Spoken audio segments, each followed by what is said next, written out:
पुण्यात सुरू असलेल्या 100व्या नाट्य संमेलनात राज ठाकरेंची मुलाखत घेण्यात आली। कलाकार नसते तर देशात अराजकता माजली असती असं सांगून कलाकारांनी एक दुसऱ्याचा मान ठेवला पाहिजे असा सल्लाही त्यांनी कलाकारांना दिलाय।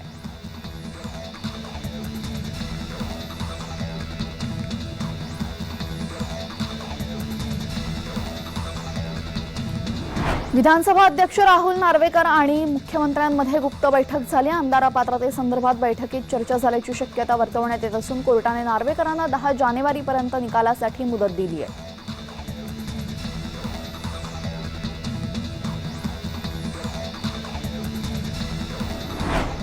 नार्वेकर आजारी पडले हा देखील राजकीय भूकंपच आहे। आमदार अपात्रतेच्या निकालावर राऊतांनी नार्वेकरांना टोला लगावलाय।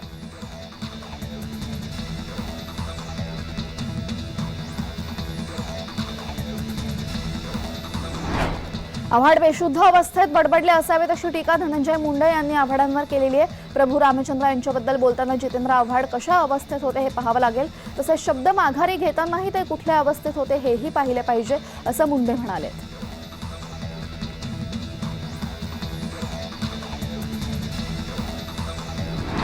हातात कायदा घ्याल तर कारवाई करू असा इशारा अजित पवारांनी जरांगेंना दिलाय। तर मराठा आरक्षणाच्या मागणीसाठी जरांगे आंदोलकांसह 20 जानेवारीला मुंबईत येणार असल्याच्या पार्श्वभूमीवर अजित पवार बोलत होते।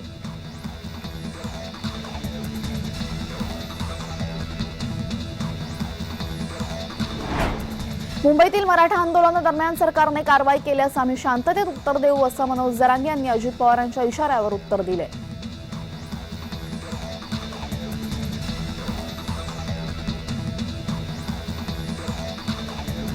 लोकसभा निवडणुकीचे सर्वच राजकीय पक्षांना वेध लागले असून सर्वजण तयारीला लागले असताना मार्चच्या पहिल्या आठवड्यात आचारसंहितेची शक्यता असल्याचं वक्तव्य अजित पवारांनी केलंय।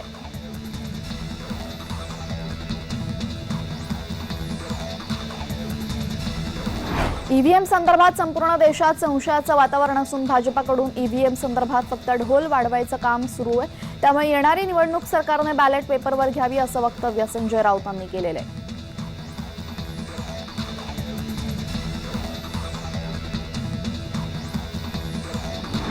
राजकारणात कोणीही कायमचा मित्र किंवा शत्रू नसतो, त्यामुळे भाजपासोबत आमचे मतभेद आहेत, मनभेद नाही असं सूचक वक्तव्य सुप्रिया सुळे यांनी निवडणुकांच्या तोंडावर केलेलं आहे। त्यामुळे राजकीय वर्तुळात चर्चांना उधाण आलंय।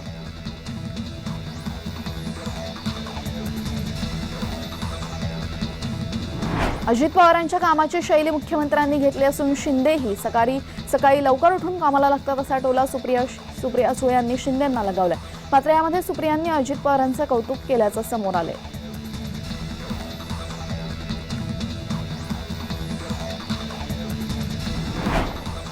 काही जण बाहेर भटकंतीला गेले आहेत, गेलेल्यांना परत घेणार नाही असं उद्धव म्हणाले। तसेच जे खोक्यामध्ये बंद झालेत त्यांना परत घेण्याचा प्रश्नच नाही असा हल्लाबोल उद्धव ठाकरे यांनी शिवसेनेवर केलेला आहे।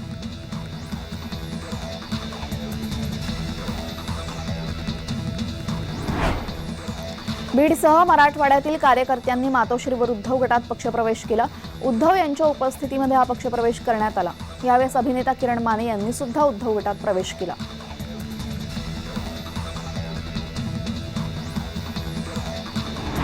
बीडमध्ये मनसेला भगदाड पडल्याचं समोर आलं। जिल्ह्यातील 300 ते 400 कार्यकर्त्यांनी उद्धव गटामध्ये जाहीर पक्षप्रवेश केला।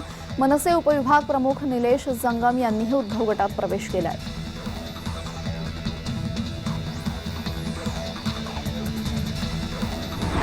मुंबईतील स्वच्छता मोहिमेमध्ये महापालिकेचे कर्मचारीच नाही तर नागरिक, एनजीओ, शाळेतील मुलं, कॉलेजची मुलं सुद्धा सहभागी होत आहेत अशी माहिती मुख्यमंत्री शिंदेंनी दिली।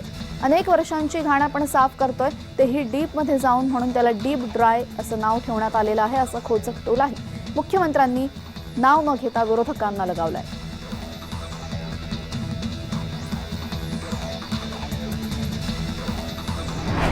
वय झालं की थांबायचं असतं असा टोला अजित पवार यांनी काका शरद पवार यांना लगावलाय। तर ठाण्यात वाचाळवीरांची संख्या वाढली, मात्र चुकीच्या गोष्टींवर पांघरुण घालू नका असा सल्लाही अजित पवार यांनी दिलाय।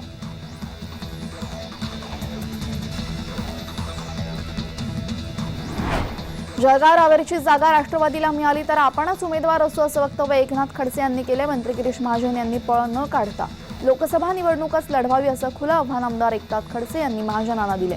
येत्या 8 दिवसात जागा वाटप होतील, सारच स्पष्ट होईल असं खडसे म्हणाले।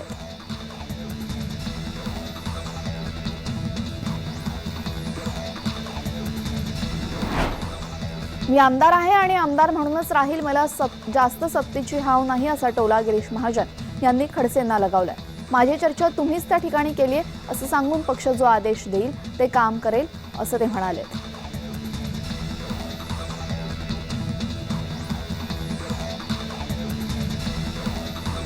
नितेश राणे आणि टी राजा यांच्यावर गुन्हा नोंदवण्यात आलेला आहे. हिंदू जन आक्रोश मोर्चात चिथावणीखोर भाषण केल्याप्रकरणी सोलापूर जेल रोड पोलीस ठाण्यात गुन्हा नोंदवण्यात आलाय.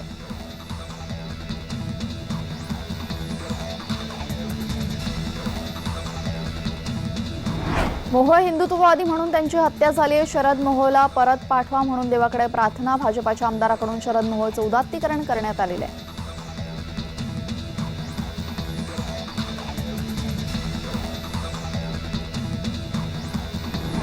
राम कदम यांनी उद्धव यांना पत्र लिहून आव्हाडांनी केलेल्या वक्तव्याबद्दल उत्तर देण्याची विनंती केली आहे. मी आपणास हे पत्र हिंदू म्हणून लिहितोय, पक्षाचा कार्यकर्ता म्हणून नाही, असं राम कदम यांनी म्हटलेलं आहे. मुख्यमंत्री आणि ज्येष्ठ नेते आहात, आपल्याला घटक पक्षातील नेते जितेंद्र आव्हाड यांनी प्रभुरामाला मांसाहारी असं म्हटलं. हे वक्तव्य राम भक्तांच्या भावना दुखावणार आहे, त्यामुळे त्यांना समज द्यावी असं या पत्रात लिहिलेलं आहे.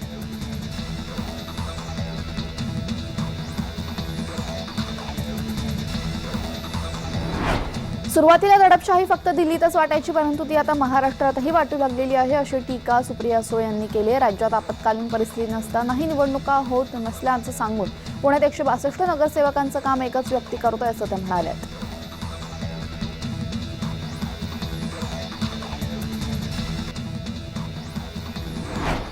मुख्यमंत्री एकनाथ शिंदे यांनी नवी मुंबई विमानतळावर जाऊन 12 तारखेला पंतप्रधान मोदी यांच्या दौऱ्यानिमित्त तयारीचा आढावा घेतला. यावेळेस मुंबई नवी मुंबई सिडको MMRDAचे अधिकारी उपस्थित होते.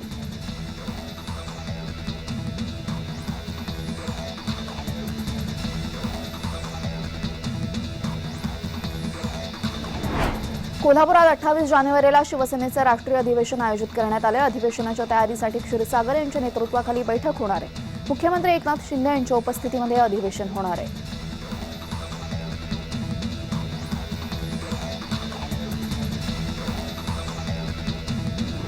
आगामी लोकसभा निवडणुकीच्या पार्श्वभूमीवर पुण्यामध्ये भाजपाची बैठक आयोजित करण्यात आली. लोकसभेच्या विजयासाठी या बैठकीत रणनीती ठरवली जाणार आहे. पुण्यातल्या भाजपाच्या नवीन कार्यालयात बैठक होणार आहे.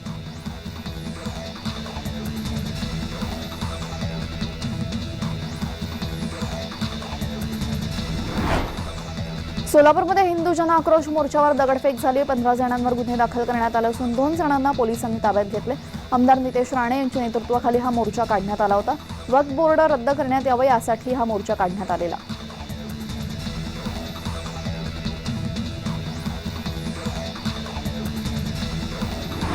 सिंधुदुर्ग रत्नागिरी लोकसभा मतदारसंघामध्ये उमेदवार ठरवण्याचा अधिकार हा वरिष्ठाकडे असेल. भाजपा आणि शिंदेची शिवसेना एकत्रच निवडणूक लढवणार आहेत. या निवडणुकीसाठी प्रमोद जठार आणि किरण सावंत इच्छुक आहेत. त्यांना कोणाला उमेदवारी मिळेल, दोन्ही पक्ष एकत्रितरित्या प्रचार करतील. विजय मिळावा असा दावा यावेळेस माजी खासदार निलेश राणे यांनी केलेला आहे.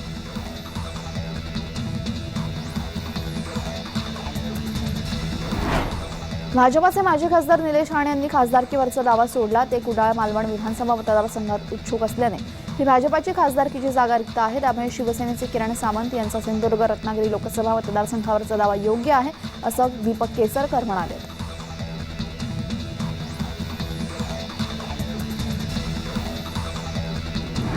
22 जानेवारी रोजी अयोध्येत राम मंदिराचं पंतप्रधान नरेंद्र मोदी यांच्या हस्ते उद्घाटन होणार आहे. त्यामुळे या दिवशी प्रत्येक भारतीयांनी घराघरात दिवाळी साजरी करावी असं आवाहन सार्वजनिक बांधकाम मंत्री रवींद्र चव्हाण यांनी केलं.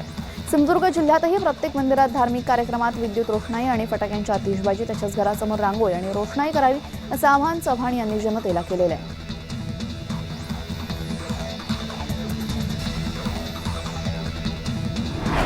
घाट रस्त्याच्या कामावरून भाजप आणि उद्धव गटात झुंपली आहे. सिंधुदुर्ग मतदारसंघ 9 वर्षात ओसाड करून टाकला. निलेश राणेंचा वैभव नाईकांना टोला तर आम्ही आमचं कामाचं श्रेय घेत नाही, वैभव नाईकांचं निलेश राणेंना टोमणा.